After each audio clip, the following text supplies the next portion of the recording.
ultrascan diagnostics here. This is the CBCT of the patient that you had requested. The area of interest is the upper right for an implant placement. On the 3D rendering, you can very clearly see that the upper right fold has BDRs and no crown structure. We've got a periapical radiolucency, which has caused the perforation of the cortical bone on the buccal aspect of the tooth. We also have bone loss on the distal aspect of this tooth, which can be attributed to the periapical infection along with periodontal disease. Now, when we look at the tooth, on the panoramic view, we can very clearly see we've got a BDR with the periapical radiolucency. On the transaxial view, which is basically the proximal view, we'll actually show you that this is how the situation is. This is where the cortical perforation is right here. You've got a very thin cortical bone, which is most likely going to fracture because of the lack of support when this tooth is going to be extracted. So now let's assume that this tooth is extracted and our kind doctor wants to place an immediate implant.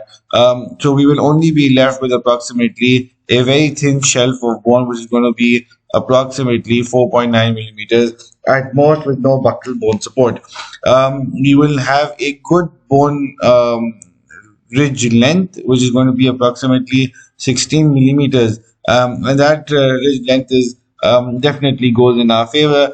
And an implant with much longer size length is going to have to be placed for apical integration. Our advice to the doctor would be to extract and graft so that a future implant can be placed in a much healthier bone.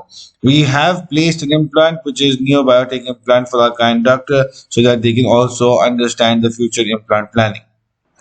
A 4.313 millimeter implant is quite ideal for this area, as the longer length is going to engage in the apical bone, as it can be seen in this region that the apical bone has been engaged right here. So even an immediate implant can be placed, but otherwise a delayed post-grafting implant placement will require the same length.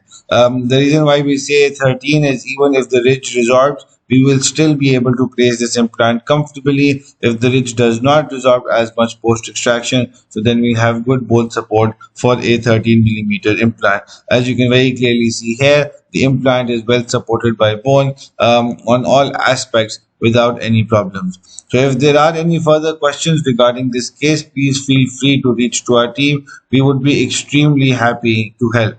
Thank you very much.